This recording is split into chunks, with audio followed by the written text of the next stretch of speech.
अच्छा घर पाठ पढ़ुछु ना अच्छा इटा घर केते प्रकार इटा काय घर है सुइबार घर इटा काय घर छ माने इटा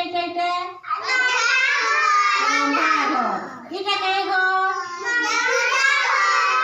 पूजा घर इटा काय घर बाथरूम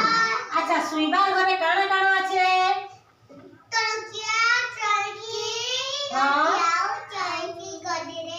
गडरेज আছে अच्छा रंधा घरे काना काना আছে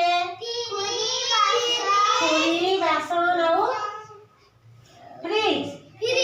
अच्छा और इटा ई महाप्रभु घरे काना काना আছে इटा का महाप्रभु इटा का महाप्रभु कहो शिव महाप्रभु आइटा काना दीप जलुचे पूजा करूछन ना तो ठीक আছে इटा काना बाथरूम में काय काना करसन गासन इथि काना करसन इथि अरे धारा दिसन करबो हां इथि में है उटा माने कमन हैला आउ इने हैंड वॉश আছে हमें हाथ धुइमा